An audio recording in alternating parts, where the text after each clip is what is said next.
पहले मैं उसको क्या देता हूं वो सुन पार्वती। पार्वती जी ने पूछा कि आप सबसे पहले क्या देते हो, आप सबसे पहले क्या प्रदान करते हो? तो शिव जी कहते हैं मैं सबसे पहले उसको सहनशीलता देता हूं।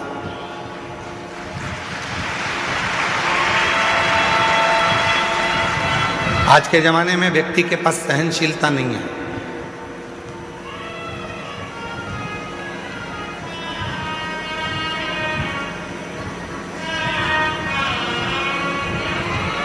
कोई किसी की सुनता ही नहीं है।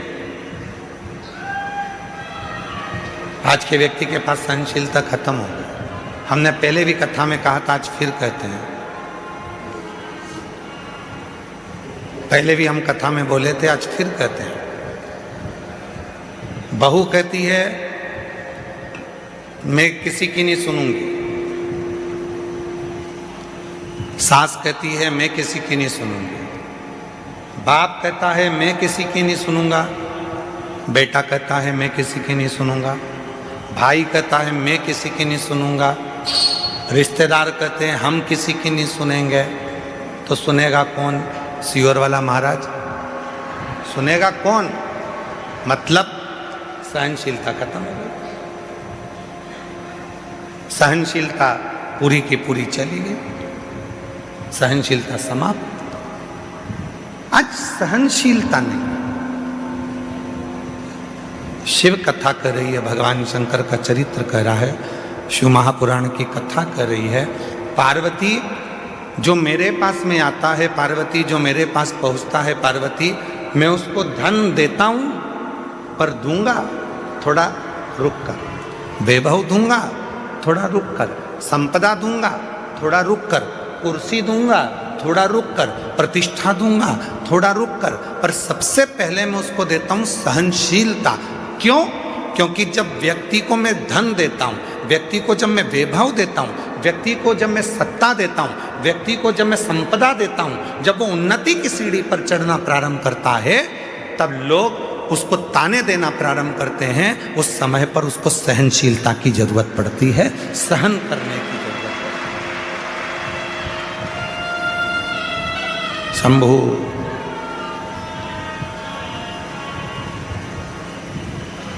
तब उसको सहनशीलता की जरूरत पड़ती है।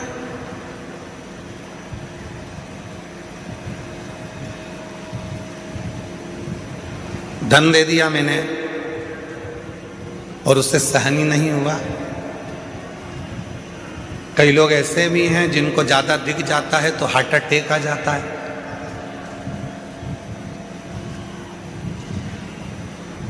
कई लोगों को हमने देखा मीडिया में भी और अन्य न्यूज़ चैनलों पर, कोई व्यक्ति एक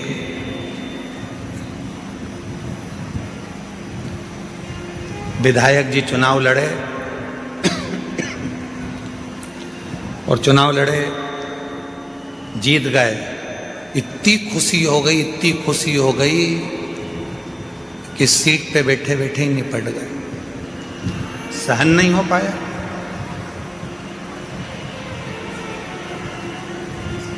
सहनशीलता ही नहीं रही।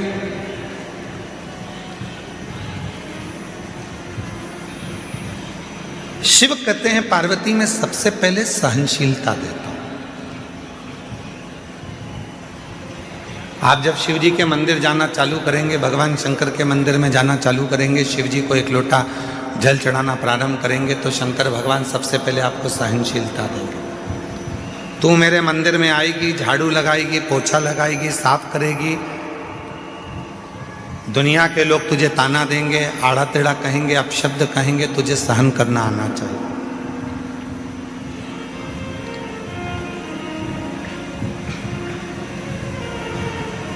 तुझे सहन करना आना चाहिए। इसलिए शिव सबसे पहले देते हैं तो सहनशीलता देते हैं। शंकर भगवान देते हैं तो सबसे पहले सहनशीलता देते हैं, सहनशीलता। और आज शिवरात्रि है, देवादिदेव महादेव की वो रात्रि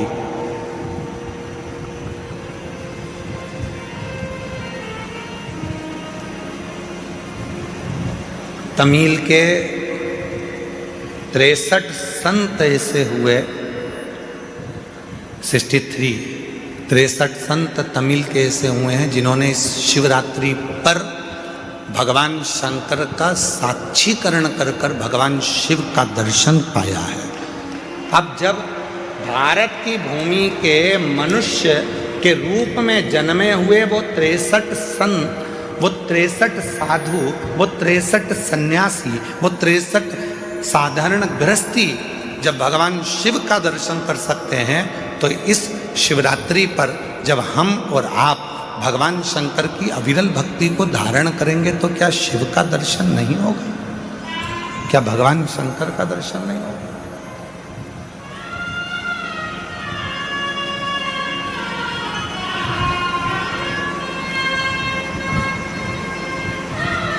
बस उसको भजने का तरीका है, उसके स्मरण का तरीका है। कई लोग कहते हैं क्यों गुरुजी आप दिन भर बैठे बैठे अपनी कथा में बेलपत्री ऐसे चढ़ाना, बेलपत्री की नोक ये डंडी ऐसी रखना, दुर्वा ऐसे चढ़ाना, पानी ऐसे चढ़ाना, फूल ऐसे चढ़ाना, चावल का दाना ऐसे चढ़ाना, ये सब चीज़ें आप बताते रहते हो, सब चीज़ें आप बताते हो, तो क्या इसका फर्क पड़ता है कि बेलपत्री की डंडी इधर रखेंगे तो इसका फर्क पड़ेगा, दुर्वा को ऐसे रखेंगे अशोक सुंदरी पर तो इसका फर्क पड़ेगा, चावल का दाना ऐसे रखेंगे तो उसका फर्क पड़ेगा, लाल चावल का दाना चढ़ाओगे तो उसका ऐसा फर्क पड़ेगा, सफ़ेद चावल का दाना चढ़ाओगे तो उसका फर्क ऐसा पड़ेगा? क्या इसका फर्क पड़ता है? क्यों नहीं पड़ता? डॉक्टर भी तो दवाई देता है, डॉक्टर बोल देता है कि ये सारी दवाई ले जाओ, ये भी लेके जाओ, ये भी लेके जाओ, ये भी लेके जाओ, सब एक साथ खा जाना, एक साथ उसको खा लो। डॉक्टर भी कहता है ये वाली दवाई खाली पेट लेना, ये वाली दवाई नाश्ते के बाद लेना, ये दवाई भोजन करने के बाद लेना, ये दवाई रात्रि को सोने से पहले लेना, और सुनो अगर ज़्यादा तकलीफ हो तो ये वाली दवाई इस समय पर ले लेना। अगर तुम्हें लग रहा है कि शरीर में कष्ट है, तुम्हें लग रहा है शरीर ठीक नहीं है, तो ये वाली दवाई लेना और रात्रि को लेके और दूध से लेना और सो जा। अब डॉक्टर को क्या पड़ी कि वो तुम्हें बताए कि ये दवाई ऐसे लेना, ये दवाई वैसे लेना, इस दवाई को ऐसे लेना। जैसे दवाई लेने का तरीका होता है, और अगर हम उस डॉक्टर के बताए अनुसार दवाई नहीं लेते तो हमारा शरीर में रोग ठीक नहीं होता है।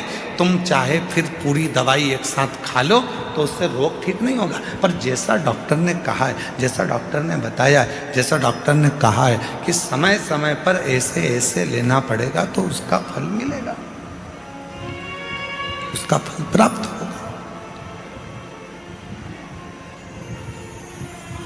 उसी तरह शिव महापुराण में भी वर्णन किया गया, भगवान शंकर की कथा में वर्णन किया गया कि बेलपत्री कैसे चढ़ाना है। शिवरात्रि पर बेर का महत्व कितना है, कितना महत्व। प्रकृति के देव अधिदेव महादेव को प्रकृति की ही वस्तुओं से रिझाया जा सकता है।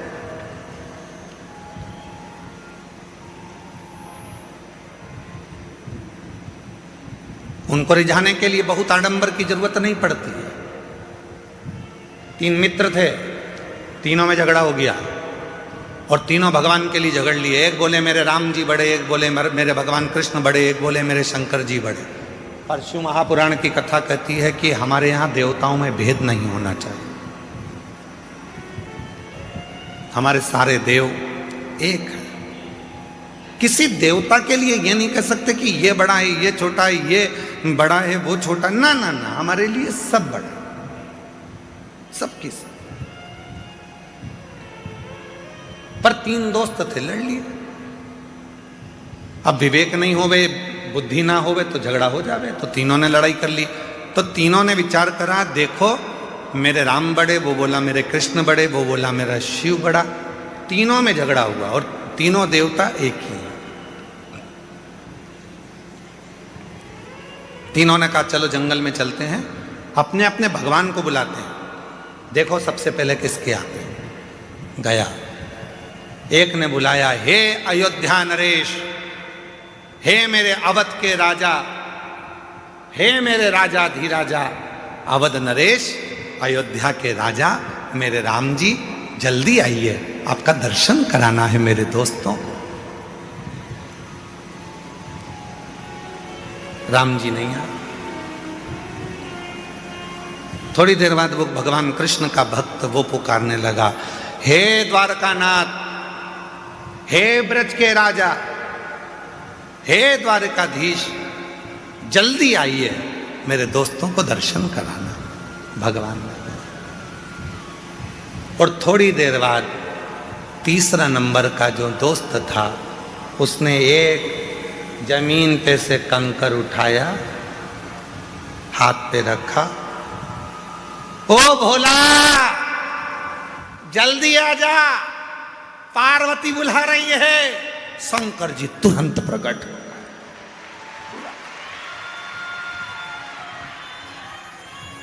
थोड़ी देर बाद राम जी आ रहे थे रथ पर, थोड़ी देर बाद भगवान कृष्ण आ रहे थे रथ पर, सेना साथ थी, पूरी सेना साथ में पहुंचे। लड़के ने कहा राम जी से, प्रभु इतनी देर से आए? भगवान बोले, तूने क्या कहा? हे अवध के राजा आओ। अब राजा आता है तो कोई ऐसे ही आ जाता है क्या? राजा आता है तो पूरी प्रजा को लेकर आता है, राजा आता है तो सेना साथ में लाता है, राजा आता है तो पूरी व्यवस्था के साथ आना पड़ता है, इसलिए पहले व्यवस्था करी फिर आया। फिर उसने दूसरे ने कहा भगवान कृष्ण से, प्रभु आप इतनी लेट आए। भगवान बोले, तूने क्या कहा था? हे ब्रज के राजा, हे द्वारका के राजा, पधारो। अब राजा आएगा तो पूरी साज से आएगा, तो मुझे कपड़े वपड़े चेंज करके फेटा मेटा बांध कर पूरी सेना के साथ चलना पड़ता है, पूरी सेना के साथ चलूंगा। अगर तू बोलता हे राम आइए, मैं तुरंत आ जाता। तूने कहा अवध के राजा राम आइए, हे अवध नरेश आइए, तो अवध नरेश के रूप में आए। तू बोलता हे मेरे गोपाला, हे मेरे कानूड़ा, हे मेरे कन्हैया आइए, मैं तुरंत आ जाता। तूने कहा हे द्वारकाधीश, हे ब्रज के राजा आप आइए, तो मुझे राजा जैसा ठाट लेकर तो आना पड़ेगा। राजा जैसा ठाट रखना पड़ेगा। हम कई बार अपनी कथा में वर्णन करते हैं कि जितने भी यजमान बने हैं ना, इन यजमानों से कहते हैं कि कभी भी तुम ये विचार मत करना कि तुम जजमान,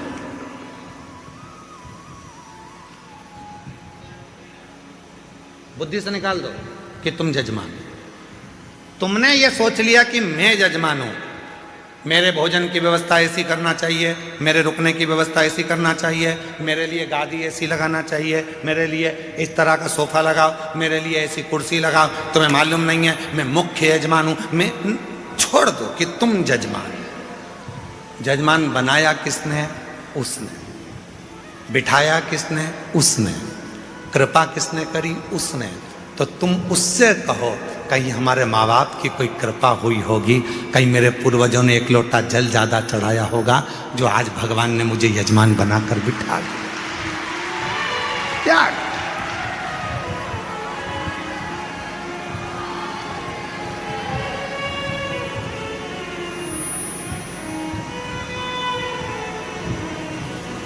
आर्य जी, रघुवंशी जी, यहाँ जितना भोजन चलता है, पीछे जो भंडारा चल रहा है जिसमें 1 से 1.25 लाख लोग रोज भोजन करते हैं प्रतिदिन,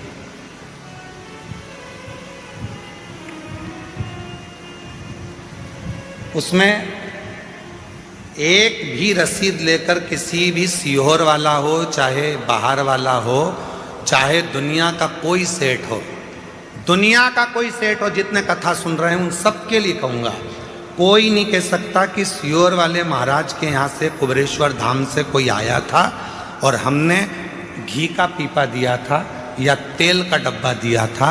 ये सारा की सारा भंडारा भोले बाबा चलाते हैं और भोलेनाथ के भक्त चलाते हैं।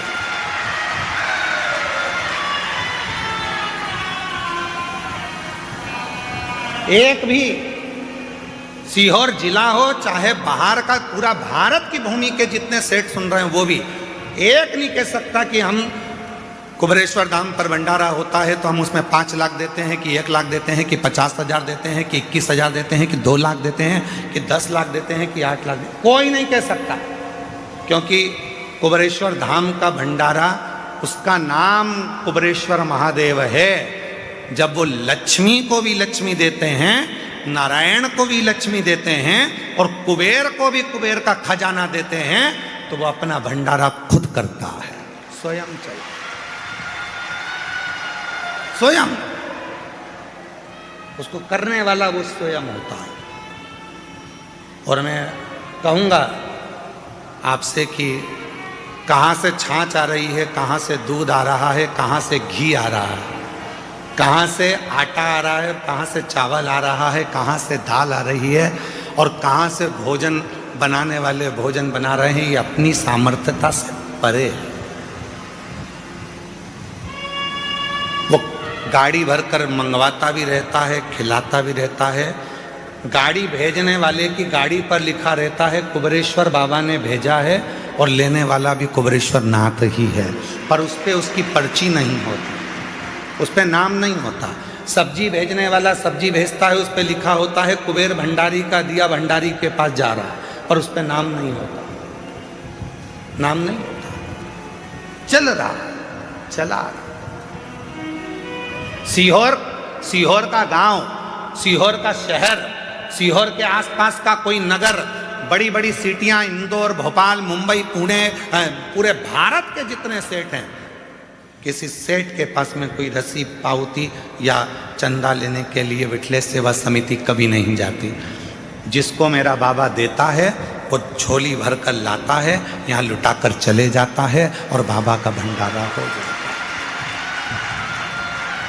और उस विश्वास से कह रहे हैं, आप आयो, जितने श्रोता इस पंडाल में बैठे हैं और 3 पंडाल पीछे के, चौथा, 5वां, और भी जो लोग मंदिर प्रांगण में, धर्मशालाओं में, रोडों पर और ग्राउंड में जहां जहां बैठे हैं, विश्वास के साथ कहता हूं, आज शिवरात्रि के दिन, अगली शिवरात्रि तक मेरा बाबा आपको भी इतना देगा कि आप झोली भरकर यहां पटक कर जाओगे। इतना देगा कि झोली भरकर तुम पटक कर जाओगे। आन दो, घी के पीपे उतरने दो, तेल आने दो, आटा आने दो, चावल आने दो।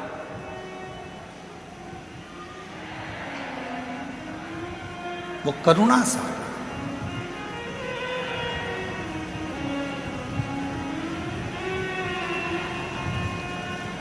कैसे करता है, कैसे कराता है, वो जानता है। हमारे छोटे भाई विनय मिश्रा जी थोड़ा सा टेंशन ले लेते हैं कभी कभी।